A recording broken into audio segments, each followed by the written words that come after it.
Chilembene TV.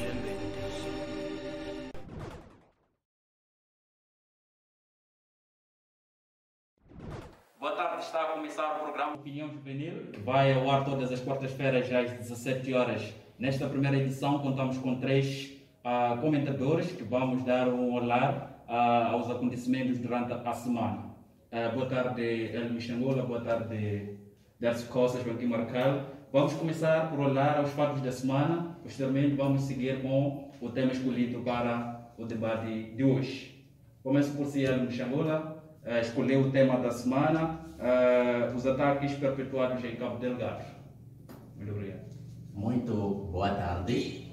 Primeiro queria agradecer pelo convite que me foi indicado e devo também saudar aos telespectadores neste momento que estão a acompanhar a Chilembene TV, neste caso.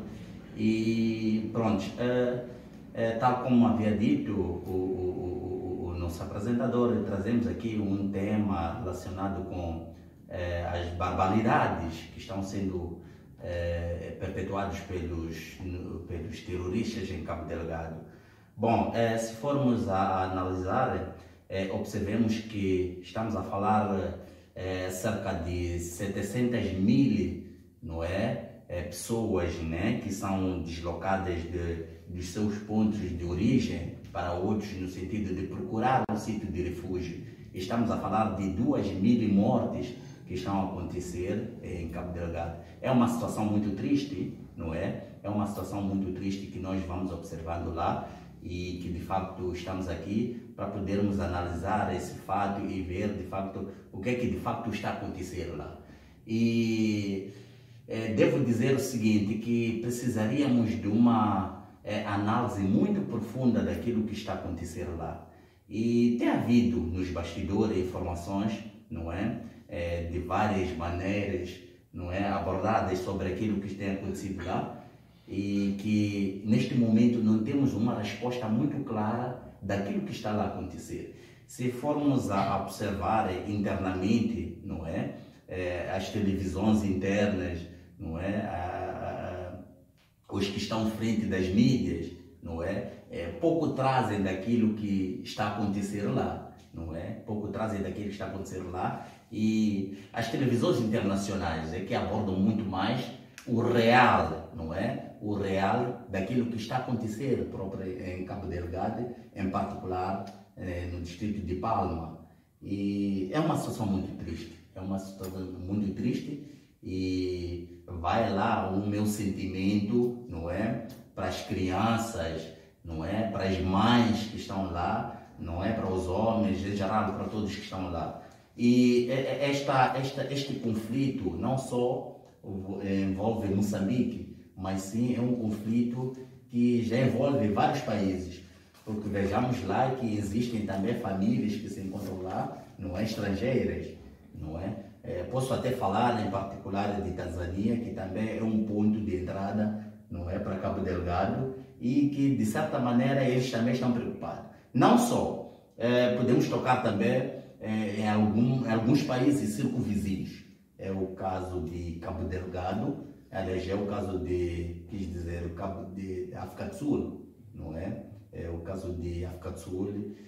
Temos lá alguns também desaparecidos, mas que felizmente o país pôde localizá-los, não é? Graças ao porta-voz Sipiwe Dlamini, neste caso no pronunciamento do ministro da Defesa da África do Sul, não é? A relatar, não é? Num relatório, né? A relatar neste caso o fato de sul-africanos terem sido desaparecidos, mas que foram resgatados. Muito obrigado e talvez traríamos mais subsídios sobre tal. Em relação a Cabo Delgado, se formos a olhar, temos lá as nossas forças de defesa e segurança para garantir a segurança do povo moçambicano em Cabo Delgado, não é? Com mais imagens que nós temos recebido de Cabo Delgado, o inimigo lá também usa o mesmo uniforme das nossas padeiras. Qual a observação que faz? Bom, antes de eu colocar uma observação, uma interpretação, aliás, uma observação acerca do tal, eu queria poder aqui interpretar aquilo que é a voz do chefe do Estado, não é? O chefe do Estado, quando diz, por exemplo, que este caso, nós como moçambicanos, tem a ver com os moçambicanos. É claro que há uma má interpretação no meio dos bastidores, no meio da própria população, não conseguir poder interpretar este discurso do chefe do Estado. Mas eu acho que com esse discurso, o chefe do Estado pretendia, neste caso, incutir em nós uma forma de vigilância. Nós é que somos nós é que somos o olho, não é? Nós é que somos o olho do nosso território. Então, quando diz que isto tem a ver com os nossos moçambicanos, nós é que conhecemos quem é estranho, não é? Exatamente. E eu vou dar um exemplo, por exemplo, no meu bairro. Quando chega uma individualidade, alguma pessoa muito estranha, eu consigo perceber que não, no meu bairro existe alguém que chegou. Então, há uma necessidade de uma investigação completa, não é? Daquelas pessoas, não é? Digamos, entre aspas, insurgentes. Então, há uma necessidade de uma investigação muito profunda acerca deste assunto. Então, é trabalho de todos, vigilância. É trabalho de todos, vigilância. Agora, entrando naquilo que é o desempenho, não é? A entrega das forças de defesa de Moçambique, devo dizer que o governo está a fazer alguma coisa. As nossas forças estão a fazer alguma coisa. Talvez o que possa vir atrás seja aquele discurso da falta, neste caso, de um pedido formal à SADC, uma ajuda à SADC, porque de facto Moçambique precisa de uma ajuda. E que a falta desse pedido formal de ajuda, não é, à SADC, seja talvez uma estratégia, uma política, uma estratégia de próprio Moçambique poder avançar com a sua investigação, a sua análise, neste caso. Mas devo dizer que as forças de defesa de Moçambique estão a fazer alguma coisa. Estamos a falar de ataques que iniciaram nos meados de 2017. Pois. 2017 e até agora. A verdade é que as forças de defesa conseguiram gerir, digamos assim, alguns confrontos, não é? Pois. Mas esse último confronto, esse último ataque em Palma deixa muito a desejar. Bom, é o seguinte, estamos a falar de a compreensão deste problema todo que está a acontecer no norte de Moçambique, em particular em Cabo Delgado, não é uma coisa de hoje para amanhã, não é? Para mim, como população, para mim que sou governado, eu vejo isso como um processo muito fácil, mas não é uma coisa de hoje para amanhã. Primeiro, eu para poder conhecer qual é o problema, o que está acontecendo lá, não é? Eu como governo, eu como força, neste caso, não é? Defensivo, primeiro, eu preciso de identificar o problema. Não? O que estaria por detrás destes conflitos? Depois de identificar o problema, eu preciso de analisar. Aliás, antes de analisar, eu preciso de descrever este problema. Identifiquei algum problema, eu preciso em detalhe descrever o problema. Feita a descrição do problema no seu conteúdo, eu preciso já neste caso entrar a analisar. Dentro da análise, o que eu vou fazer? Aí vou saber quais são as estratégias a serem aplicadas para que de facto as nossas forças possam, não é, responder a esta, digamos, uma demanda, não é? A demanda da força ofensiva. Obrigado. Muito obrigado. Passamos já ao Joaquim Mercado, escolheu a última comunicação do Presidente da República para a Covid-19. Joaquim Mercado. Muito obrigado pela oportunidade que é concedida para tecer algumas considerações. De facto, também dizer boa tarde a todos que nos acompanham neste programa, a partir das plataformas que passam a Telebem TV. Dizer que escolhi de facto a última aparição do Presidente da República para dizer alguma coisa, ou para tecer, ou para comunicar à nação sobre o estado atual, sobre o Covid-19 em Moçambique. Mas antes de tocar este assunto, queria também dar algumas considerações do ponto de vista, ou aliás, o ponto que escolheu o ilustre Mchangula, sobre Cabo Delgado. De facto, é uma situação que nos cria medo, uma situação que dá constrangimentos ao país, à economia e a todos. Não nos sentimos bem enquanto outros irmãos estão lá a sofrer daquela forma, são mesmo decapitados, como se fossem degolados, como se fossem frangos. Então é uma situação muito triste mesmo. Mas também, em contrapartida, estamos a ver que, de facto, o governo, o nosso presidente está muito preocupado com aquela situação. As nossas forças estão a envergar alguma pujança também para reverter a situação. Só que sabemos que o terrorismo é um cenário muito difícil de combater, principalmente quando aparece nos países como o nosso, que não tem muitos recursos, tem muita falta do conhecimento de forma como age, porque eles usam muitas das vezes algumas táticas que é envolver-se na população e à noite são terroristas, mas de dia estão com a população. Então fica difícil de identificar. Numa das reportagens vi que um jovem estava todos os dias em frente do banco BCI e era um agente de empresa, mas naquele dia foi visto com arma. E ele, quer dizer, desempenhava um papel muito importante de reconhecimento da forma como que eram as vivências em Parma. Então, esse tipo de situações dão, de facto, um trabalho avultado à nossa CERNIC, ou à nossa inteligência ou contra-inteligência, que é um trabalho que tem que ser feito de fundo, de facto. E também o apresentador falou do assunto de fardamento, ou de fardamento que aparece com os terroristas, que é visto como das nossas forças. É possível porque em algum momento há fases que as nossas forças também têm baixas e perdem algum material. Então, esses terroristas podem também se aproveitar desses materiais para fazer propaganda, distorcer aquilo que é a real história que está acontecendo em Palma, parecendo que o governo é conivente, ou os membros do governo, aqueles que fornecem material nosso àqueles malfeitores.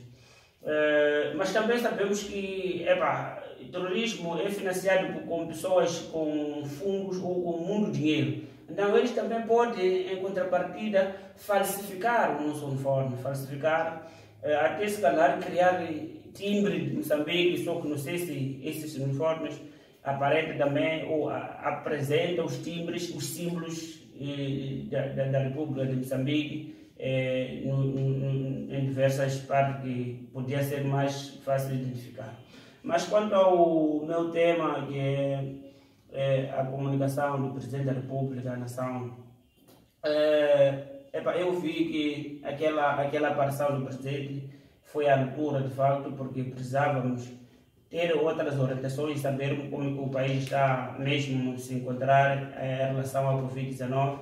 É claro que aquela aparição calhou no momento que também estávamos a sofrer aquele duro golpe em Cabo Delgado, e muita gente precisava ouvir do Presidente o que pensa, o que acha, o que está acontecendo em Cabo Delgado. Mas é preciso, quando vai a comunicação com o Presidente, ter todos os detalhes. Então, não chegou de tocar naquele assunto de Cabo Delgado, mas por quê? Porque se calhar ainda faltavam outros elementos que precisava mencionar para melhor se comunicar. Então, registrou-se alguns avanços, de facto, porque os números estão a baixar um pouco, mas isso não nos deixa sossegar, porque precisamos ainda mesmo cumprir com aquilo que são medidas de prevenção ou medidas que são recomendadas pela saúde. E a novidade é que o Presidente veio acrescentar, por exemplo, na cidade de Maputo ou na zona metropolitana, o recolher obrigatório começar às 22. De facto, é muito bom, porque vai também influenciar positivamente naqueles que tinham atividades que prolongam por muito tempo, e também sabemos que a nossa capital tem problema de transporte.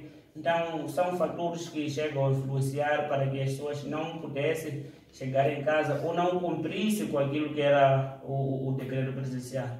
E também ele estendeu o recolher obrigatório às capitais provinciais. Foi muito bom. Era muito chocante aquilo que se vivia nas capitais. Eu até ainda arrisco dizer que se tivesse estendido para todos os municípios de Moçambique. Porque o que está acontecendo nas pequenas cidades, além das capitais provinciais, mas também nos municípios, então são situações que deixam mesmo a lamentar, não falando das zonas rurais, porque aí, onde nem se calhar nenhuma polícia existe, é uma festa mesmo na aldeia. Então, queria mesmo parabenizar o Presidente da República pela aparição e vir explicar o que está acontecendo, qual é o cenário atual.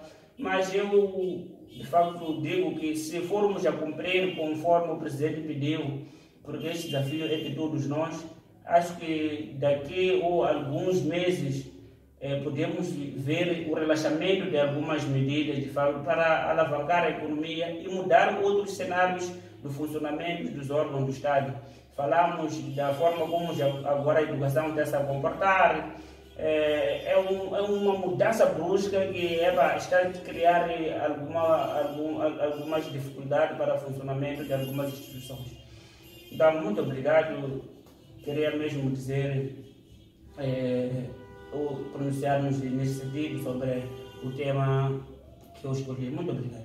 Ainda sobre o tema do Sr. Markel, acha que ao nível dos municípios e ao nível das localidades há uma baixa ou uma fraqueza em termos daquilo que é o cumprimento do decreto presidencial?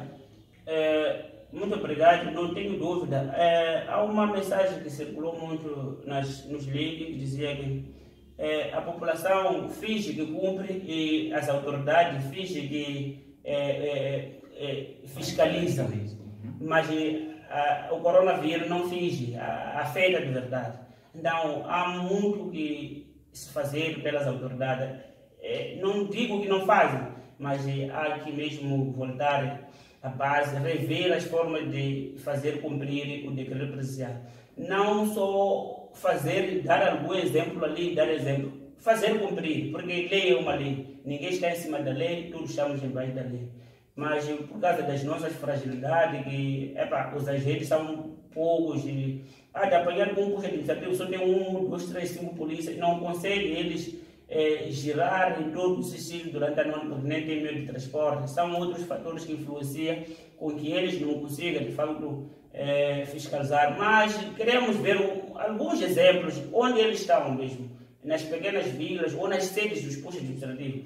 Porque o que está acontecendo, por exemplo, há de ver que no dia 7, numa cidade como Choco, o que aconteceu pode ser vergonhoso em termos de medidas de prevenção à Covid-19.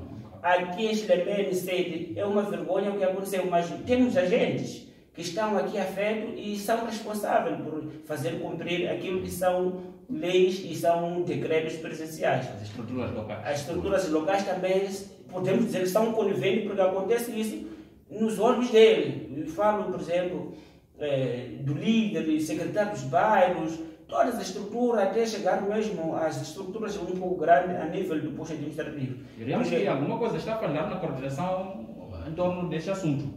De facto, há um espírito aqui. Posso buscar um empréstimo, aquele slogan do ex-presidente da República, Armando Guebuza. O espírito deixa andar. Então, há um pouco disso que, diz que não sou eu não te vi. Então, há um pouco disso naquilo que está acontecendo, porque vivenciamos cenários que deixam muito a desejar-se. De facto, acho que também há a mão de Deus nessa doença, que se não fosse isso, acho que muita gente ia perecer da forma como não se cumpre e não se observa aquilo que são medidas de prevenção de Covid-19. Muito obrigado, Joaquim Marcelo. Vamos a um pequeno intervalo, voltamos já. Chilemben TV. Baraka Male e Male tem para si produtos da primeira necessidade: farinha, óleo, arroz, feijão e muito mais a preços acessíveis. Visite Male e Male. Chilemben TV. Muito bem, estamos de volta à segunda parte do nosso programa Opinião Juvenil.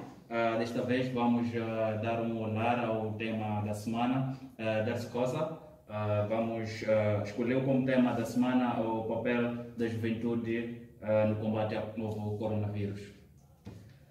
Muito obrigado pela palavra e, antes de mais, deixe-me saudar os telespectadores, aliás, internautas que acompanham o Chilemben TV, e também aproveito para parabenizar os cérebros que tiveram esta iniciativa de nos manter conectados, para nós também não ficarmos atrás nessa onda de novas tecnologias de comunicação e informação.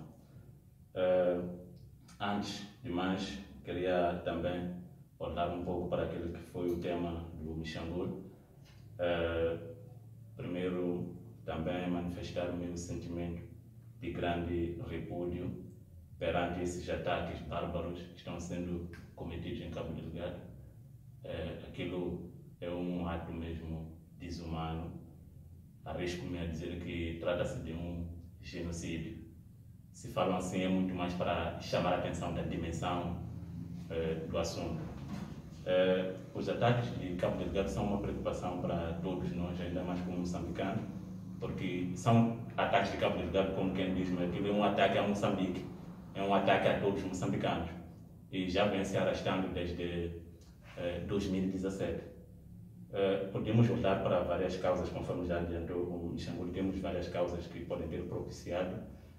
Primeiro, aquilo faz parte de uma conjuntura internacional. Desde há muito tempo, todo o continente africano tem sofrido de ataques terroristas e, aparentemente, a África Austral, se não a SADC, era a zona mais segura.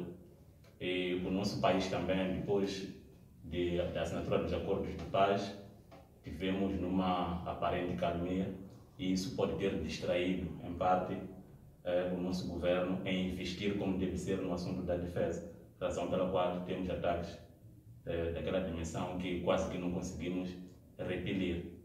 Mas de uns tempos para cá vejo um esforço enorme do governo, e para dizer que desta vez o governo tentou dar uma resposta à altura, para mostrar que está pronto para defender a nossa soberania. Isso é salutar e de louvar, e também chamar a atenção ao nosso governo para também estar cauteloso para tantos que parece que querem nos ajudar. É preciso termos muita calma.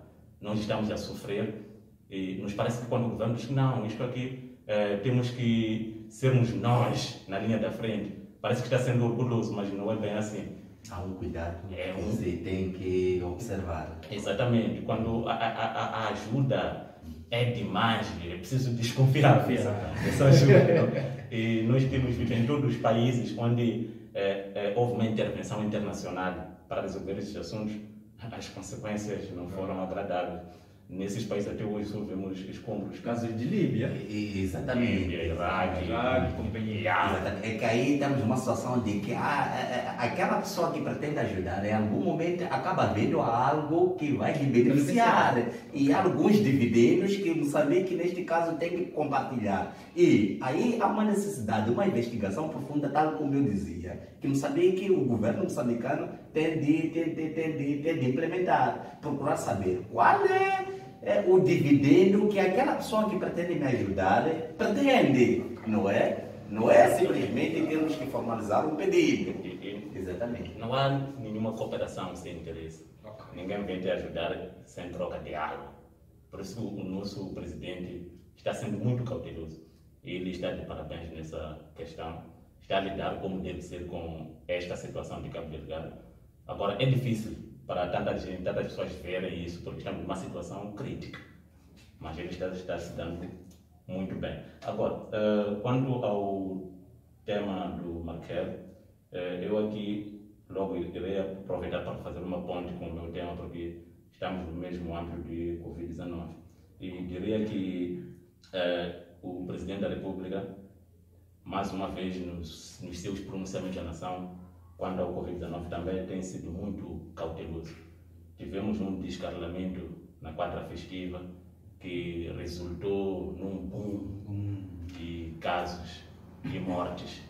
E de lá para cá estamos a tentar corrigir os nossos erros e o Presidente também está num bom caminho. Agora, olhando para aquilo que é o meu tema, eu escolhi o tema Papel da Juventude no Combate ao Covid-19. Este tema foi no sentido de que já é sabido que Moçambique é um país composto maioritariamente por jovens. Então, são os jovens que devem estar na linha da frente, porque os jovens são o futuro desta nação. Como temos dito, juventude é a seiva da nação. Agora, qual é o papel que o jovem deve ter no combate ao Covid-19? O jovem tem que ser o primeiro a promover a prevenção. Esse é o papel dele. Tem que ser o número 1 na promoção das medidas de prevenção. E promover as medidas não é só falar, catar, que lavar as mãos, colocar máscara. É preciso colocar a máscara. É preciso lavar as mãos. É preciso evitar tanto distanciamento físico, assim como distanciamento social, quando possível. Mas eu fui a este tema por quê? Porque tenho visto que em qualquer lugar, principalmente aqui na nossa vila de Xilembene, de segunda a domingo, jovens estão proliferados nas paradas, sem nenhum distanciamento, sem nenhuma máscara, e de vez em quando há aproximação das autoridades, é quando vejo a preocupação de algumas pessoas em colocar as máscaras. Afinal, estamos a colocar a máscara para a polícia ou estamos a colocar para a nossa própria saúde, prevenção?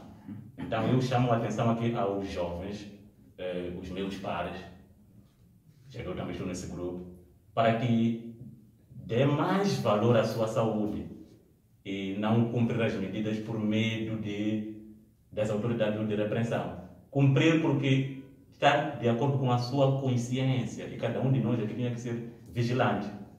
Eu não posso me sentir bem estando num chapa em que estou a ver que pessoas não têm a máscara e eu ficar ali à vontade porque não sou eu que tenho que chamar a atenção. Eu tenho que me sentir em risco naquele ambiente.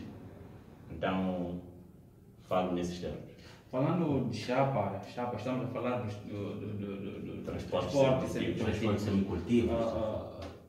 Lá existe uma estrutura que gera a própria associação dos transportadores. Em algum momento, há casos em que o passageiro entra no minibase ou no transporte sem máscara. Bom, eu não sei se talvez iria roubar algum discurso neste caso. Eu gosto muito de pronunciar-me sempre de um termo: compreensão real daquilo que está a acontecer. Está falando. Exatamente. Há uma falta aqui, não sei, da própria população, não é? Na compreensão real daquilo que está a acontecer. Na verdade, é que nós procuramos comparar, não é, esta pandemia naquilo que foi a sua... nos países, naquilo que foi a sua expansão, não é? A sua expansão nos países europeus, não é? Então, quando a gente vê aqueles espécie, para nós, aquilo parece-nos um filme, um espetáculo que aconteceu. Quer dizer, corpos inteirados, entre aspas, para nós aquilo não parece... Até coisas da Europa. E coisas da Europa. E não só. Eu, no meio das minhas investigações, eu pude perceber que não. O que é que diz a população? Que não. Aquilo inteiravam em caixões sem corpos. Exatamente. Então, há uma falta de compreensão daquilo que está a acontecer. Realmente, a nossa juventude não acredita que, de fato, esta doença, não é? Existe. Não existe, não acredita.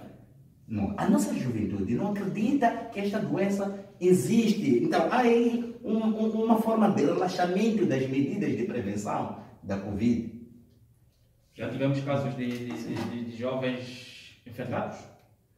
Aí está! Aí está! O que está em causa aí Nunca soubemos. Exatamente. Eu não sei se iria lançar a culpa para as autoridades, neste caso, ou para esta missão que é da saúde, não é? Não sei se iria, porque o que está a acontecer, há mais investigação nas zonas metropolitanas, não é? Cá, nas zonas suburbanas, fala-se um pouco disso, não é? Observa-se um pouco disso. Nós até podemos fazer as nossas campanhas e tal, falar um pouco mais disso, mas não existem aquelas análises mais aprofundadas, não é? Temos situações, podemos aqui, se a Brigada da Saúde for aparecer aqui, podemos descobrir situações de pessoas assintomáticas, não é? São pessoas que têm a doença dentro de si, mas que a doença não se manifesta. E que essa doença, se por acaso passa para uma outra pessoa, existem pessoas muito frágeis e que são indefesas, não é? Agora, o que tem acontecido é uma situação, neste caso tal como dizia, nunca vimos uma pessoa a morrer por causa do coronavírus. Temos acompanhado a situação de mortes, temos acompanhado a situação de doenças, mas não se sabe o que é. Então, entre as questões, é malária, é aquela doença normal. Morreu porque morreu, nunca se sabe. Aí está. Sim. Os jovens estão sempre contaminados. Quando você acompanha aquele boletim diário, fazem uma discriminação ali das faixas de idade. Você percebe que as jovens, e ultimamente tem sido cada vez mais jovens que estão perdendo a vida. Nós gostaríamos de trazer aqui que se trata de uma situação em que a própria juventude concebe essa informação como uma política do próprio Estado. Exatamente. Passa a politizar. Há uma política aqui porque há um ganho que se faz, porque o país recebe um dinheiro para esta e aquela situação. Então, daí esse relaxamento entre a própria juventude, não é? Ok. Sim, de facto, nesse tema do ilustre Décio, de facto a juventude tem que desempenhar um papel muito importante, porque de facto o que temos de mais em Moçambique são jovens. E parece que aquele velho ditado, quem conhece a lei é quem não cumpre. Quem conhece a lei é quem não cumpre, reconhece. Quer dizer, é aquilo que acontece na igreja. O homem de Deus é que comete mais pecado do que aquele que não reza. Porque aquele que não reza comete porque não conhece. Então, quer dizer, aqui temos muitos jovens que não cumprem e estão mesmo embalados na parte de entretenimento. Querem brincar, querem beber. Quer dizer, parece que a bebida é mais doce, ou é mais boa, ou é mais agradável quando é bebido, ou alguém consome no mercado, consome na barraca. Não pode convidar os seus amigos a ficarem hoje na casa do fulano, amanhã na casa do fulano, 1, 2, 3, bater. Não é mal, mesmo bater sozinho, você vai ficar gosto ou vai ficar embriagado, da mesma forma como pode ficar embriagado. Mas aí, quando mesmo estivermos já embriagados, já não há aquele controle, já não há aquele distanciamento físico, porque as capacidades já são mesmo reduzidas para ver qual é o perigo. Então, enquanto a contaminação, há jovens de facto contaminados, mesmo aqui, só que a saúde tem aquela regra, não pode se revelar o estado de uma pessoa sem que a pessoa aceite, ou seja, ela revelar pessoalmente. Então, tem que manter em sigilo o estado de saúde de qualquer indivíduo. Então, temos pessoas aqui que ficaram doentes e ficaram curados, outros morreram.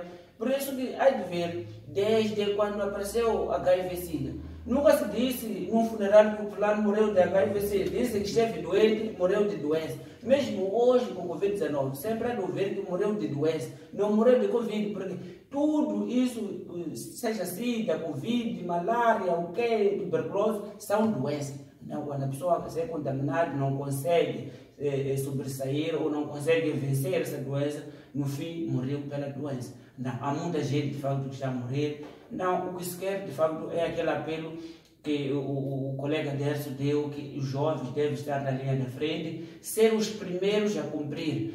Nos chapas, por exemplo, há um problema sério. O que foi decretado pelo presidente é que deviam sentar 333, mas não se cumpre. Quem é que devia fazer cumprir? Aí está, a fiscalização em si. Tem. Quem deve fazer cumprir? É a polícia de trânsito, porque todos os dias temos aqui alguns controles em que esses chapas passam. É o homem de Astrogasa que deve fiscalizar, porque também tem seus fiscais. Então, quer dizer, aqui há uma outra, quer dizer, é o fechar do olho, preocupação pelo negócio. Quer dizer, há preocupação pelo negócio, as pessoas querem ganhar dinheiro, não querem observar aquilo que é o mínimo para que essas pessoas estejam em boas condições. É o que eu estou a ver, porque não é possível um decreto que conhecemos tudo, os homens da Astrogasa conhecem bem, já houve vários debates com a Astrogasa para se cumprir, mas está sendo um pouco difícil cumprir essa medida, porque lá de facto há muita coisa que acontece que pode colocar as pessoas em perigo em termos de Covid-19. É que aqui em algum momento vivemos uma situação, sabe, para todas as doenças, para todas as calamidades que nós vivemos no país, vivemos uma situação de dilema. Olhamos para as autoridades, olhamos para a população. Enquanto a população diz que não, a culpa é com as autoridades também dizem que não, quem é o culpado é a população. Quer dizer, nós vivemos uma situação não de uma análise aprofundada daquilo que é o problema. Então, digamos, existe um decreto, deve ser um decreto ministerial, existe dado ministerial, presidencial. Veja, trazer, se calhar, a seguinte questão: quem deve cumprir o decreto presidencial? Aí está. Quem deve cumprir o decreto presidencial? Aí está. E há quem jurou defender, cumprir, fazer cumprir aquilo que são as leis da República de Moçambique. Sim, por isso que eu trago esses dois polos, não é? Que é o polo autoridade e o polo população. Enquanto este diz que não, os outros é que são culpados, aquele lá também diz que não, esses é que são culpados. Tudo bem, nos transportes semicoletivo, de facto vivemos uma situação desagradável que deixa muito a desejar, não é? Quando percebem-se, porque aquilo eles sempre dão-se sinal que não, daqui a tantos quilômetros temos uma situação de polícia lá, é quando retiram as pessoas. E segue aquilo que é a ordem, a orientação do decreto, não é? Aquilo que é a orientação do decreto. Mas, passando essas autoridades policiais e tal, voltam a devolver aquele número, enchetes e tal, e... Sim. Até porque a questão de lotação tem a sua natureza, que se formos a discutir ao pormenor, vamos ver que em algum momento até pode ser inevitável pela situação de rede de transporte aqui no nosso país. Mas eu urgo mais para a medida mais elementar, que é o uso da máscara. Quando alguém entra no carro coletivo, qualquer carro que esteja lá em coletivo, e simplesmente fica indiferente. Tudo bem. E o motorista também. O motorista tem a ousadia de dizer, caros passageiros, ponham as máscaras que estamos para passar no controle. Mas a quem nós estamos querendo enganar? E quem fala isso é jovem também. É o jovem também. Então, nós temos que pensar muito mais sobre esta doença em particular. Temos que pensar no efeito multiplicador que este vírus tem. Eu posso, se calhar eu tenho as minhas mágoas, vamos supor que eu quero me matar. Não vou morrer sozinho. Eu quero me matar, não estou a cumprir porque quero me matar. Mas eu tenho que pensar nas pessoas que estão lá na minha casa. Que ao chegar em casa eu vou contaminar uma por uma. E uma vez cada organismo tem a sua forma de se defender. Se calhar aqueles vão ser os primeiros. Antes de como é que fica a minha consciência? Agora, aqui no nosso país nós temos um problema de discutir as medidas, discutir os decretos, discutir as leis. Ninguém quer cumprir. Cada um está procurando uma forma de contornar a lei. Justificar, porque aquela lei, aquele decreto não é constitucional. Alguma vez a Covid-19 pediu licença para entrar na nossa Constituição.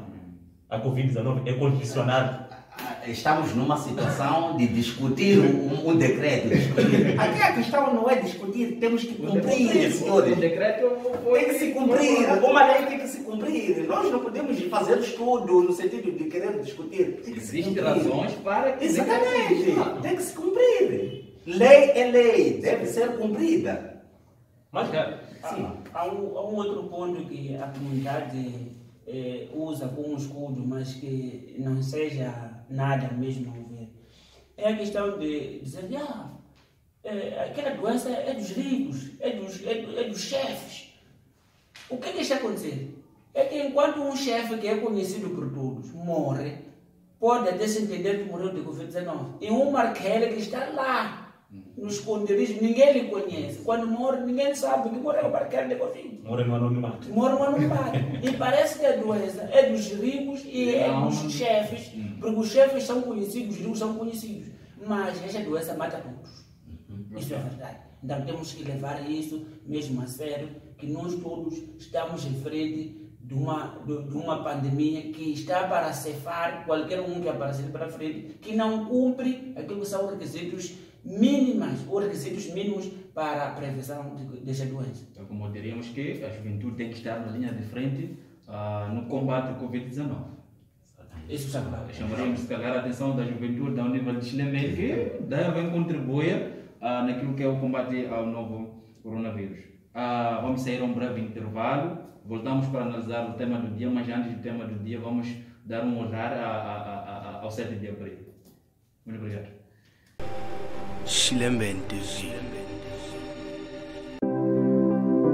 Olá, estão com dificuldades em entender esse tipo de matéria, precisa de explicação ou algo assim? A Mo Ciência está disponível para ti. A Mo Ciência é uma equipe de consultores especializada em ciências exatas, aplicadas e teóricas. Estamos disponíveis a ajudar-te através do teu smartphone, tablet ou computador. Contacte-nos através dos contactos na descrição. Estamos disponíveis a nível nacional e internacional. Mo Ciência, a ciência no seu bolso.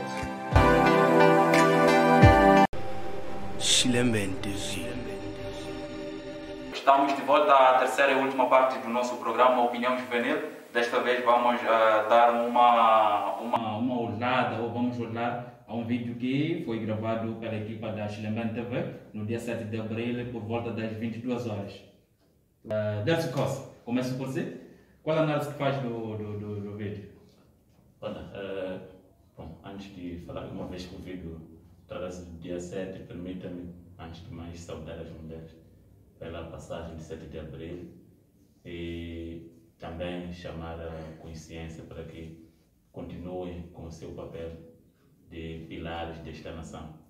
Agora, quanto ao vídeo, o vídeo revela uma situação muito triste, considerando que estamos num momento de Covid-19, onde as medidas chamam mais para evitar-se aglomerações. Neste vídeo é possível ver pessoas totalmente despreocupadas com o assunto de Covid-19. Não sei se pode ser pela euforia que esta data traz para as mulheres e para a população em geral, e também no momento em que as pessoas, passa a expressão, estão confinadas desde março do ano passado. Então, chegado a esta data, as pessoas acharam que era um momento para ir tentar se descontrair, mas é preciso que as pessoas tenham mais paciência. Nós vamos assumir alguns sacrifícios agora para que tenhamos um futuro melhor. O nosso futuro depende daquilo que nós fazemos agora. Então, esse tipo de comportamento não é desejável quando nós projetamos um futuro onde voltemos a um normal diferente deste. Porque é um novo normal, esse que temos que nos adaptar. E nós achamos que este normal ainda pode melhorar. Podemos não voltar para o normal. Normal. Mas ainda pode melhorar. Okay. Então, mas para melhorar depende do nosso comportamento na atualidade. Então, o vídeo, eu desencorajo as atitudes que vejo naquele vídeo e também reclamo a inércia das nossas autoridades policiais, porque já dava para prever que o cenário podia ser aquele. Acredito que as nossas autoridades deviam estar em prontidão para tentar conter os ânimos das pessoas, mas é lamentável. João Guimarães. Sim, muito obrigado pela oportunidade para analisarmos este vídeo. É um vídeo que deixa muito a desejar, mas além disso, eu hei de começar com o próprio início, porque o início do vídeo é pegar de 7 de abril, que é o dia da mulher moçambicana. Então, dessa forma, quero parabenizar, de facto, do fundo do coração, a toda mulher moçambicana, toda mulher mãe, toda mulher irmã, toda mulher tia, toda mulher moçambicana. Parabéns pelo dia ou passagem do dia, que é o dia que foi reservado para a mulher moçambicana. Só que também lamentar um pouco a atitude de algumas mulheres que passaram em alguns órgãos de comunicação com algumas atitudes um pouco abonatórios que dançavam de qualquer maneira e tira prestígio daquela mulher que nós conhecemos. Outras subiam nos tetos, outras subiam nas jacarates. Então a mulher tem que se preservar e colocar-se no devido lugar. Mas também a passagem do dia 7 consagrada Dia da Mulher Moçambicana não significa que o homem não está lá. Também parabenizamos o homem porque o slogan mais popular diz que ao lado de um grande homem existe uma grande mulher. Então não existe uma mulher sem um homem. Também queremos parabenizar este homem que cuide bem desta mulher e que a mulher também cuide bem do seu homem, porque os dois aí, quando há harmonia, tudo vai correr bem. E voltando ao vídeo, é uma situação mesmo desagradável, vendo e sabemos que nós estamos num momento de doença que limpa quase tudo. É um dirigente que não deixa nenhuma norma. Salva quem puder e mesmo salvando, deixa sequelas que é para a vida toda.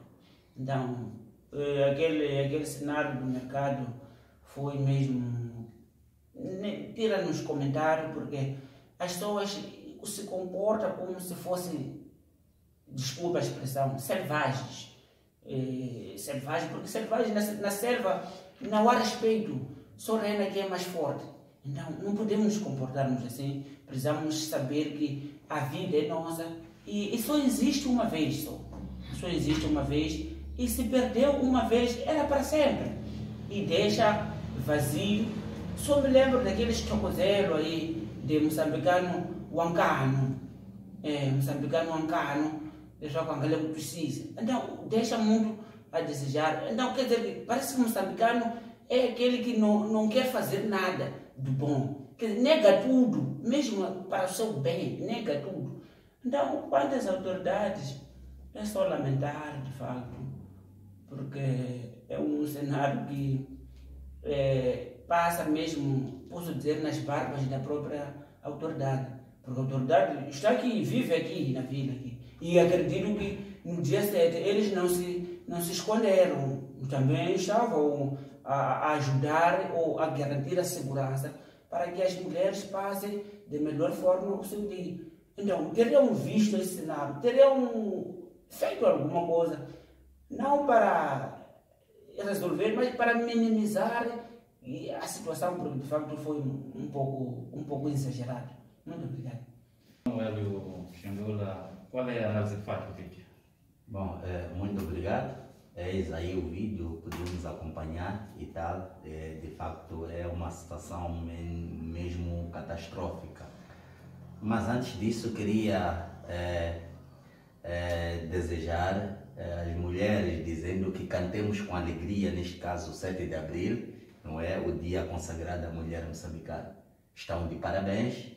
Mulher mãe, não é? Mulher acolhedora, não é? Aquela que quando amanhece, neste caso, não é, amar a sua capelana e procura reviver ou viver aquilo que vai dar, não é, a sua família, não é? Aquela que com o choro do seu umbigo, não é? Que é a parte mais sensível, neste caso da mulher, acaba vendo que há uma necessidade, neste caso, de estender a sua mão, não, para se servir como mulher mãe. Voltando neste caso ao vídeo, tal como dizia, é uma situação muito triste, praticamente eu não vou comentar muito mais isso, parece-me que acabo parafraseando o mesmo discurso, mas peço perdão, o que está a acontecer aí é que nós pegamos o decreto, rasgamos o decreto e queimamos o decreto. É o que estamos a ver.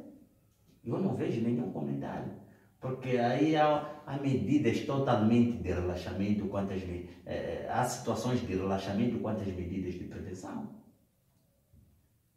Situação de pessoas apinhadas, não é? É aquilo que vinha dizendo o cara ilustre Marielle, que as pessoas quando entram numa situação de bebedeira, em situações, acabam se esquecendo, não é? Daquilo que é de hoje. Senhores, moçambicanos e moçambicanas, o que está em causa é a nossa própria saúde. O que está em causa é a nossa própria saúde, não é?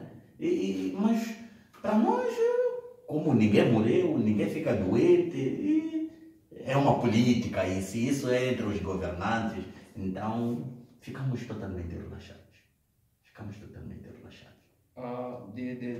Esse vídeo é uma prova daquilo que estávamos a falar há bocado. Nós estamos a precisar, ou estamos a dizer que o jovem deve estar na linha da frente no combate ao novo coronavírus. O jovem está no divertimento, certo? Não é? E isso terá consequências, ou pode ter consequências, seja a pouco ou a longo tempo, mas terá consequências. Realmente, porque estamos a falar de vidas humanas, estamos a falar de saúde. É uma questão de saúde. De algum modo não está-se a fazer nada quanto à prevenção da Covid-19 ao nível local. Exatamente. As autoridades também, que me perdoem, alguma coisa não está a acontecer, principalmente, tal como eu dizia no início do programa, principalmente nas zonas recônditas. Nós acompanhamos no noticiário, olhamos aquilo que acontece nas zonas metropolitanas. Alguns discursos nos bastidores acabam dizendo que não, essas medidas é para nas zonas metropolitanas, nas cidades. Nós cá estamos folgados. Nas nossas ligações, às vezes é familiar, dizemos que não, cá está tudo bem, até que pode vir cá, são casamentos, são festas, cá acontece. Essas medidas é só para as cidades. E veja que sobre o vídeo estivemos numa vila muito pequena e fácil de controlar. O mercado e o posto policial não são mais que 200 metros. Eu acredito que eles, estando lá no posto, conseguem uma visão geral de tudo. Então eu vejo uma inércia aqui. Isso não... Parece que está a dormir. Agora eu já fico na dúvida. Estava a dormir, eu fico na dúvida. Ou temos as medidas, nós achamos que é para cumprir, ou se calhar eles têm uma informação contrária. Então que nos digam. Vamos passar para o tema escolhido para a semana, que são os desafios do setor da educação. Em termos de Covid-19, um olhar para o distrito de Choque, se calhar um pouco mais para o interior. Vamos olhar o Xilambene, vamos olhar Xalquane, vamos olhar o Oco, Machazene, por aí em diante. O setor da educação já vem há anos com debates sérios sobre a qualidade de ensino. E um dos desafios do setor da educação é a questão do patrimônio da educação, as escolas concretamente. A mão de obra, a qualidade de ensino no nosso sistema de educação. 2019 surge a pandemia da Covid-19 e Moçambique começou a sofrer alguns casos da Covid-19 em 2020. Tivemos decretos presidenciais de estado de emergência todo 2020 e passamos para 2021 e o setor da educação, o Ministério da Educação, adotou novas formas, ou melhor, no ano ainda de 2020 houve reabertura das escolas, depois encerramento das escolas, igrejas, por aí em diante. 2021 iniciamos o ano com reabertura das escolas. Houve uma aprovação de um orçamento para apetrechar as escolas, de modo a responder aquilo que são as medidas de prevenção. Temos nas diversas escolas estão lá obras de construção de sanitários, temos baldes e sabão, por aí em diante. Mas é sabido por todos nós que o setor da educação já vinha com desafios antes da pandemia da Covid-19. Quais são os desafios atuais? Bom, muito bem. A questão de Covid-19 trouxe uma série de desafios. O setor da educação não fugiu à regra. Posso dizer, arrisco-me dizer que foi o setor mais desafiado por esta pandemia. E olhando para aquilo que é a sua questão, como manter a qualidade neste contexto. Bom, nós estamos num momento em que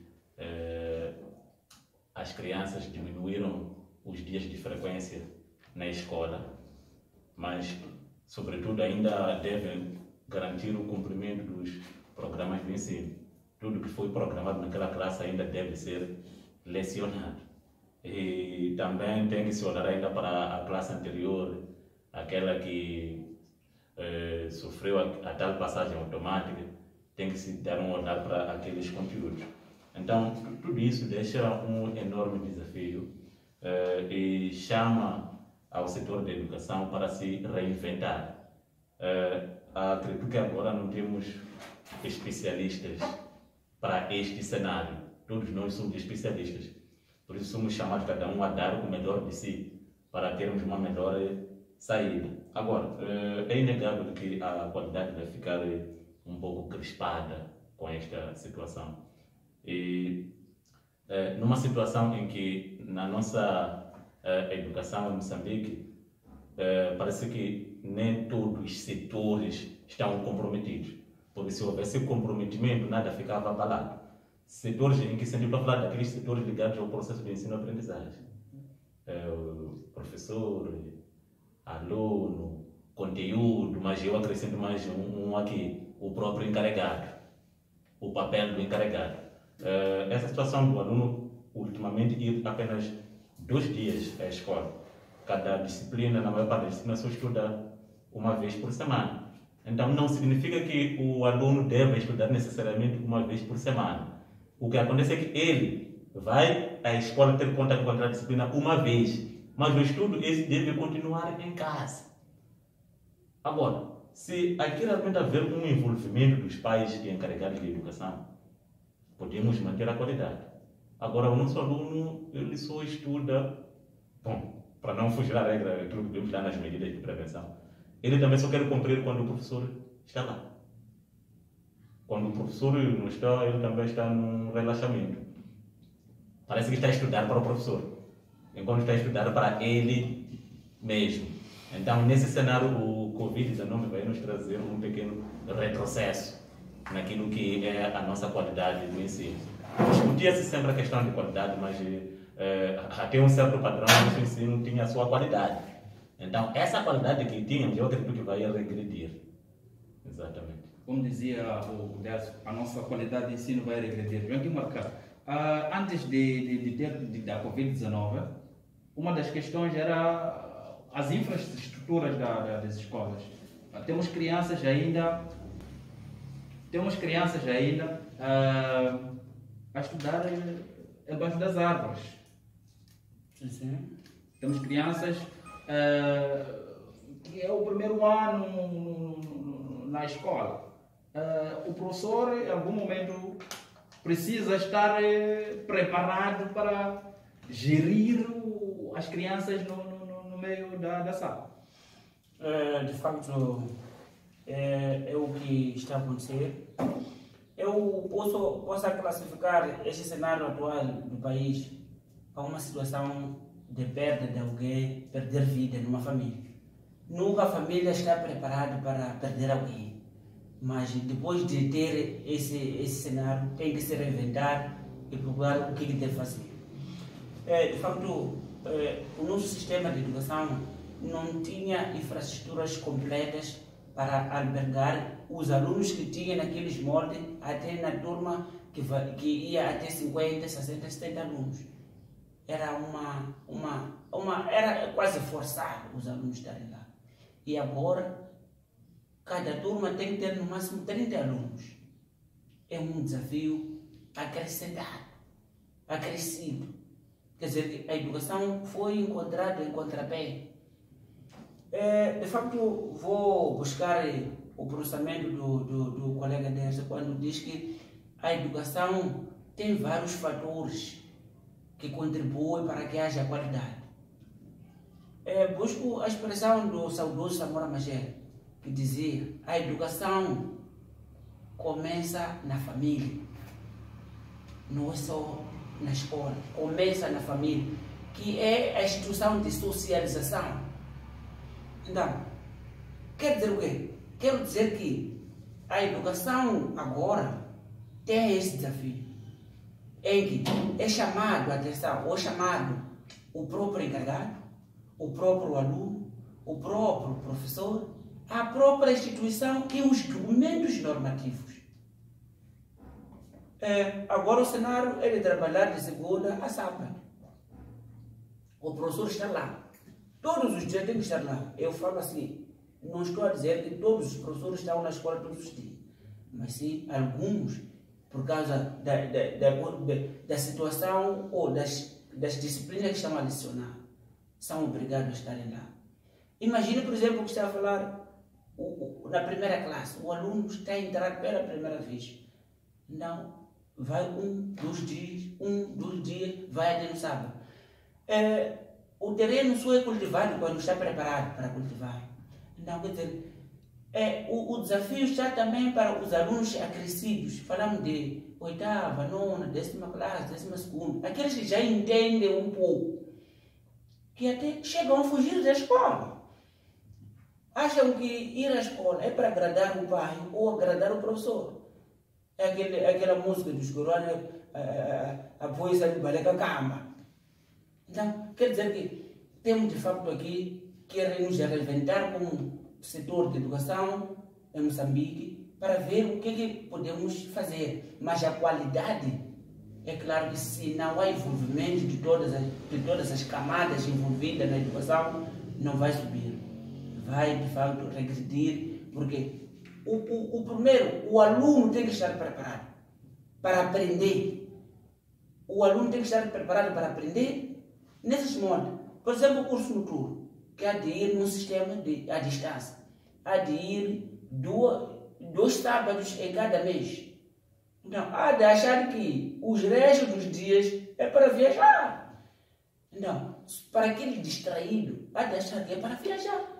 Passou por aqui, passou lá, visitar o primo, tem festa lá, então no sábado aparece bêbado, se calhar, para aprender. Nunca vai aprender, porque no sábado esse é para apresentar dúvida ao docente. Dizer que seu professor, eu não entendi aqui, acolá, e o professor esclarecer aquilo que não entendeu. Não é para vir ensinar, como ensinar aquilo de planificar uma aula de 180 minutos, não. É para vir fazer o que facilitar a compreensão dos conteúdos. Então, o desafio é enorme, mas a luta continua. A luta continua até a vitória final. Carlos Michengolo, acha que teremos bons anos, daqui a 5, 6 bons resultados deste sistema? Bom, muito obrigado.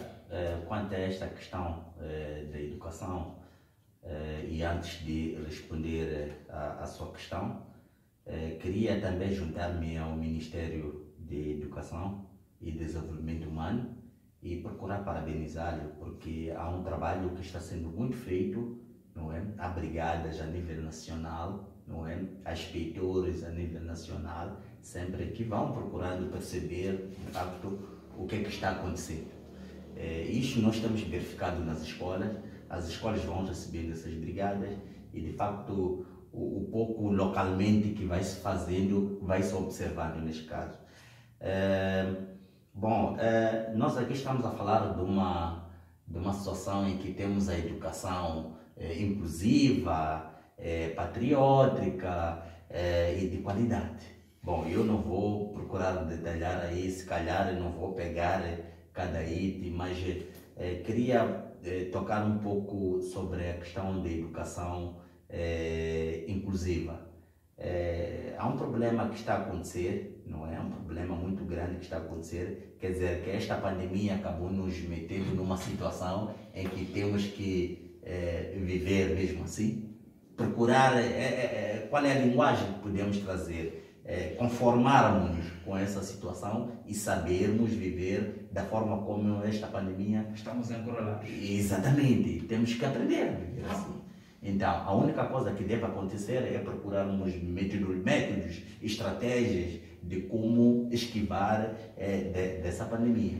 Mas temos uma situação em que exige-se um número X para poder estar na sala de aulas e temos uma situação de várias crianças que não puderam estar naquele ambiente X dentro daquele número estabelecido para poder estar dentro de uma sala de aula, mas tem que passar para uma outra forma de educação, que é a distância, o vulgo PESD, não é? Que é um programa, neste caso, de ensino à distância, não é? E o PESD, neste caso, envolve também crianças muito inocentes, mas nós não podemos lançar a culpa à educação, ninguém é culpado por isso. Ninguém estamos a tentar quer dizer, estamos a tentar colocar as coisas em seu devido lugar, estamos a tentar para ver, neste caso, se conseguimos enquadrar todas as crianças do país, não é, dentro do sistema de educação. Porque se formos a ver, é que esta doença, as crianças que já viviam numa situação de famílias pobres, acabam se sentindo mais pobres, não é? Na chegada desta pandemia, não é? Acabam se sentindo mais pobres na chegada desta pandemia e acabam se sentindo fora daquilo que são os seus direitos. Acabam perdendo aquilo que são os seus direitos por causa da própria pandemia. E qualidade. Não estamos à procura de uma qualidade e não se pode falar de qualidade neste momento, porque a educação procura aplicar uma nova realidade. Uma realidade vamos ter uma qualidade diferente daquilo que é... Exatamente, nós precisaríamos de mais tempo, porque se a gente fala de qualidade, tendo em conta o contexto da Covid-19, nós hoje em dia já falamos de tecnologia de informação, não é? Já falamos de TICs, tecnologia de informação e comunicação, não é? Mas temos muitas e muitas crianças em Moçambique que não estão adaptadas a este contexto, não é? E precisaria mesmo de um tempo, um estudo, um tempo mais avançado para dar. Não se pode tanto falar de qualidade, mas sim, vamos até lá. Vamos até lá. E 3, a questão do desafio. A educação tem um desafio muito grande. Quando eu falo da educação, no tanto que ministério em si, existem pontos de referência. Temos aí família, temos sociedade e temos, neste caso, escola. Então, esses todos aí devem fazer parte da educação. Aliás, fazem parte da educação. A família precisa, neste momento, não é, fazer um acompanhamento de seu filho. Um acompanhamento dessas crianças, um acompanhamento desses educandos, não é? Na medida em que a família leva o seu filho para a escola, passa pela sociedade. Nós temos nas escolas aquele que nós chamamos não coletivo de direção, mas sim membros da comunidade, que fazem parte do conselho de escola. Exatamente.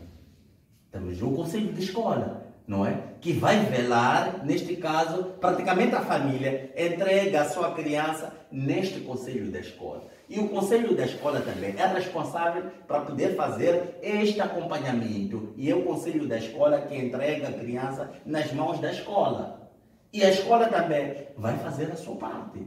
Então, é o que está acontecendo. Então, nós esperamos, neste caso aqui, estes 3 polos, de fato, façam as devidas considerações daquilo que é a competência de cada uma delas. Obrigado. Queria trazer um cenário que eu acompanhei. Um dia eu passava de uma escola secundária.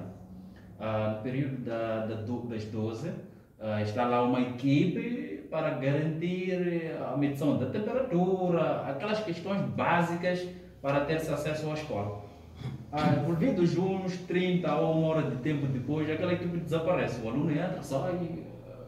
Como é que analisam isso? Será que aqui estamos mesmo a garantir com exatidão aquilo que é o cumprimento das medidas de prevenção? Porque nós conhecemos o comportamento de um aluno. Falava o Marcelo, o aluno até foge da escola em algum momento. Bom, é assim. As escolas, dentro da sua programação, quer anual, quer mensal, quer trimestral, quer anual, formam comissões de trabalhos, principalmente, estamos a falar face à Covid-19, não é? Então, a escola forma comissões e essas comissões são os próprios professores. Essas comissões são os próprios funcionários não docentes. Mas querendo dizer isso, que essas pessoas, tanto o professor, tanto o funcionário não docente, têm as suas atividades planificadas.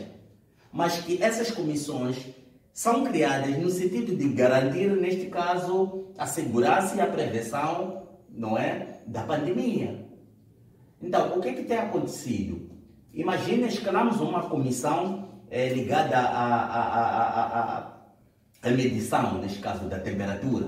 Controle. Exatamente. Que é o controle. Uma escola que é importante. Tem escolas que ainda não Sim, porque aí são várias as comissões. Podemos ter, por exemplo, uma comissão de desinfecção. Podemos ter, por exemplo, uma comissão relacionada com saúde, higiene e gestão, por exemplo, dos recreios, não é? E podemos ter, por exemplo, uma comissão ligada ao fluxo de entradas e saída de alunos entre os turnos, não é? E podemos também ter uma comissão ligada à medição de temperatura. Mas que esses mesmos professores, não é? Devem estar a dar aulas. Em algum momento, devem estar a dar aulas. Assim está a tentar dizer que a comissão é formada, mas que sabe que 5 minutos depois ou 10 minutos depois deve se retirar para poder se preparar para poder entrar na sala de aula. Pese embora nesse mesmo período, o turno, não é? Imagina o professor tem aulas no período de tarde, mas está escalado para poder estar aí nas primeiras horas, primeiros tempos do primeiro turno, às 6, não é? E alguma coisa antes do hino nacional, para a turma que estiver escalada. Então tem que estar aí, mas tem que garantir o sentido de controlar alguns minutos, quase o primeiro tempo, e bloquear-se tudo. E aquela comissão, a pessoa escalada dentro daquela comissão deve se retirar para poder dar observação àquilo que é a sua planificação para catar. O aluno atrasado vem com o Covid-19 vai fazer a escola. É assim, cada escola tem a sua realidade. Normalmente, eu acredito que mesmo eu passo de escolas vejo essa situação, mas temos que saber que na escola existe aquele momento de maior fluxo. É exatamente nesse momento que se encontra alguém ali no portão para fazer o rastreio da temperatura. Normalmente tem sido os contínuos ou aqueles professores cujas cadeiras não estão abrangidas neste momento e não foram chamados esses professores para abraçar outras cadeiras.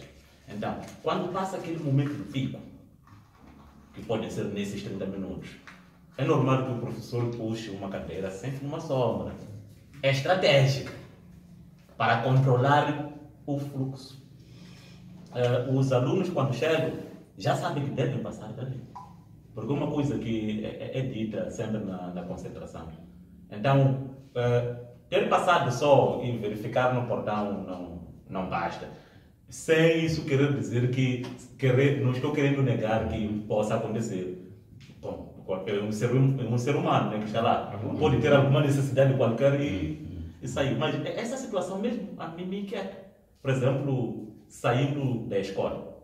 Assunto da escola, eu fico mais preocupado até quando estou no hospital, que é onde realmente é o garante da nossa saúde.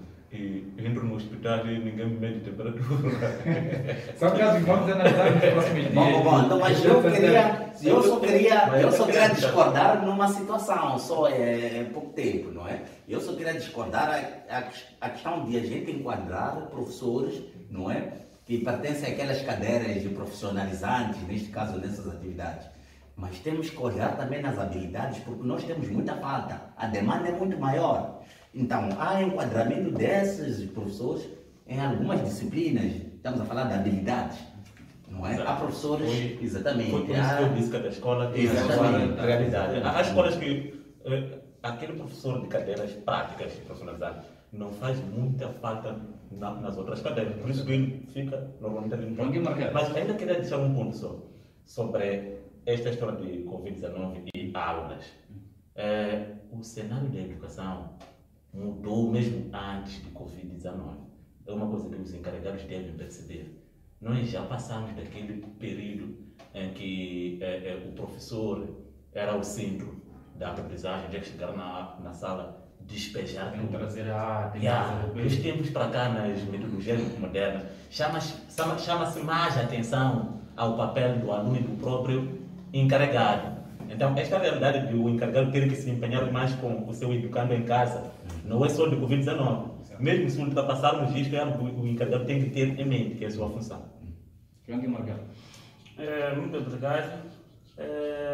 Não está fácil, porque de facto a educação foi encontrada num momento que não estava à espera de um cenário deste. Mas quanto a este assunto mesmo de medição de temperatura, aqui temos que entender duas fases que eu estou a perceber. Por exemplo, para o ciclo em que não tem o segundo ciclo.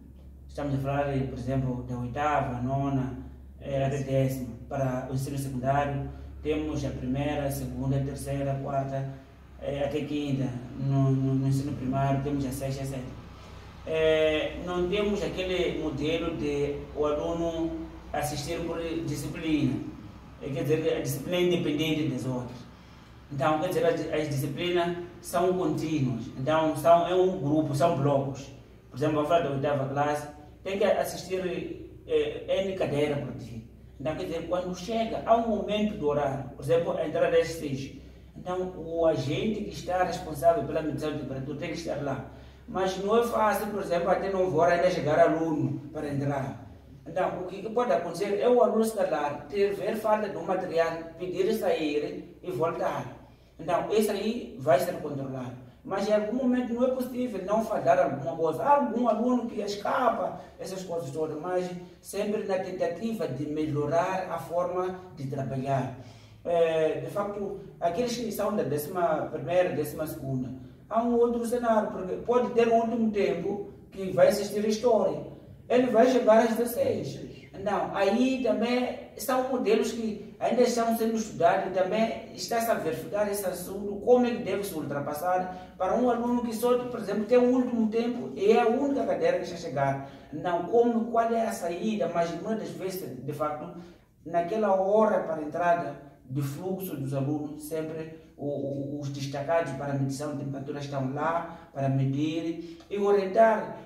Quando o aluno chega com uma temperatura um pouco alta, é mandado relaxar, porque pode acontecer que o aluno correu, chegou ali ainda com aqueles movimentos de batimento cardíaco, então relaxa, é submetido à medição, se volta ainda a estar em cima, é mantido de novo no relaxamento. Então a terceira medição, quando voltar a medir algo, aí já é encaminhado às instâncias ou à saúde para ver o que se passa com essa criança. Será que pode ter malária? Porque o que faz elevar a temperatura não é só o Covid-19, há muitos fatores que podem elevar a temperatura. Então a saúde ele vai procurar saber, afinal, o que esta criança tem para a temperatura estar elevada nesse sentido. Então é um desafio. Só onde há trabalho há pequenas irregularidades que ao longo do tempo vão ser sanadas. Cada escola é uma escola, cada realidade é uma realidade. Isso também é um outro fator que acontece.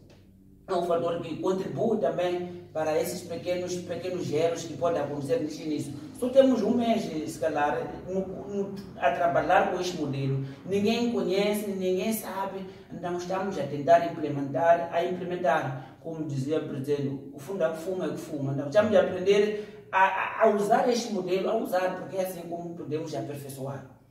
Muito bom. Queria chamar, se calhar, para darmos um olhar às escolas primárias, alguns casos que nem tem uma equipe de rastreio da Covid-19, as escolas primárias, estamos a falar da primeira classe, estamos a falar da segunda classe, assim sucessivamente. Mas vamos, se calhar, dar um minuto para as considerações finais. Garço Costa. Bom, as escolas primárias também fazem parte, estão sendo desafiadas a terem que lidar com esta situação. Veja que nas escolas primárias também é onde posso dizer que os profissionais da educação estão mais apertados pelo trabalho. Veja que no ensino secundário é possível um professor ter uma folga do meio de semana, mas na primária, de segunda até sábado, estão lá. E realmente eles vão ter que se reinventar para encontrar uma forma de medir a temperatura e observar as restantes medidas de prevenção. Agora, em jeito de considerações finais, eu só quero apelar a todos para a maior observância das medidas, uso da máscara, distanciamento e muito mais. Obrigado. Ana Michangola. Bom, muito obrigado. Olhando neste caso que é o contexto de processo de ensino nas escolas primárias, eu acredito que aquilo que acontecia neste caso, o que acontecia no normal, diferentemente daquilo que tem acontecido neste novo normal, não é? Acredito que existem algumas disciplinas que também lá já não são lecionadas e talvez haja aí uma redução, neste caso, da carga horária de alguns professores e que, de certa maneira, acabam se enquadrando para poderem dar uma mão naquilo que são as medidas de prevenção, neste caso de medição da temperatura. E, de facto, a situação no ensino primário não tem sido fácil. É uma nova experiência do próprio Ministério da Educação e Desenvolvimento Humano, não é? E trabalhar com crianças não tem sido fácil. É um processo muito difícil e que estamos a falar de um grupo de crianças apinhadas, irrequietas e praticamente vulneráveis. E é uma situação que não tem sido muito fácil, mas prontos, tal como eu dizia, que isolar as crianças é aumentar mais a pobreza, não é? Cada vez mais que as crianças vão ficando, vão crescendo e principalmente as raparigas acabam não regressando às escolas. As crianças acabam crescendo num ambiente muito relaxado. E sempre cada escola é uma escola, vão criando estratégias tendo em conta a realidade de cada escola. E devo, neste caso, lançar o meu sentimento de dor e de tristeza e acredito que o governo está a fazer alguma coisa. Estou falando, neste caso, do assunto de Cabo Delgado, não é? Lanço aí o meu abraço de conforto, neste caso, um abraço de consolidação, não é?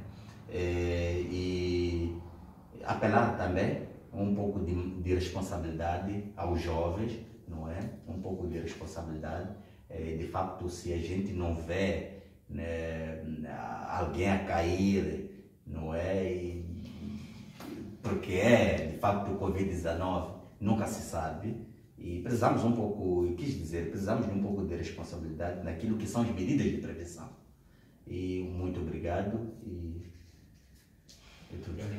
Sim, muito obrigado. Esse contexto é um contexto adverso para todos. As escolas primárias são as mais críticas. Por quê? Porque lidam-se com crianças que ainda não têm noção daquilo que deve acontecer, aquilo que deve ser o comportamento ideal de cada criança. Mas é chamado aí, de facto, a atenção ao papel do professor como a luz da sociedade. Vamos ter que também sermos heróis de nós mesmos e os heróis da igualdade. Terá que se reinventar-se aqui para garantir também que essas crianças tenham essa medição de temperatura. Não sabemos se na entrada da sala de aula cada professor tem que se emprestar o instrumento para medição. haverá um denominador comum aqui para minimizar a situação, porque de facto pode não se observar a medição de temperatura nas escolas primárias. Creio que de facto ainda está a estudar se não está a acontecer, mas que devia já estar a acontecer. Conforme os hospitais também tem que haver esse elemento de medição de temperatura. É claro que sabemos que quem vai ao hospital está para ser tratado de alguma enfermidade, mas medir temperatura seria mais apropriado para saber com quem está a lidar, que tipo de, se a pessoa tem uma febre alta, também tem um outro tratamento. Então isso seria muito bom, e parabenizar todos os moçambicanos e todas as mulheres de fato, porque ainda começou a ser mês da mulher, e solidarizar-se com os nossos compatriotas em Cabo Delgado. A dor deles é dor de todos nós, e também chamar a atenção a quem de direito que a forma como começou o extremismo em Cabo Delgado pode começar em qualquer província. Então é preciso que as autoridades estejam atentas. Essa entidade de inteligência tem que fazer um trabalho de base, porque há umas mensagens que estão a correr que falam de algumas pessoas que vestem esses vestígios à noite, andam a distribuir dinheiro e distribuir comida na cidade de Maputo. Então é um cenário que precisa ser bem olhado com uma lupa, porque não sabemos como é que o inimigo age. Então pode nos encontrar em contrapé, isso pode nos custar caro. Muito obrigado a todos, principalmente aos colegas, aqui ao moderador desse lado, que estamos nos sentindo bem. Muito bem, chegamos ao fim do nosso programa Opinião Juvenil, onde em que falamos dos desafios do setor da educação, o olhar para o distrito de Chocó, em particular, se calhar para Xilembe. Tivemos temas de semana, a última comunicação do Presidente da República, o desafio da juventude em tempos de Covid-19. Também falamos dos ataques, ou analisamos os ataques perpetuados em Cabo Delgado. Queremos agradecer os nossos comentadores do nosso programa Opinião Juvenil. Não deixe de acompanhar a próxima semana, teremos mais. Fique bem, até na quarta-feira.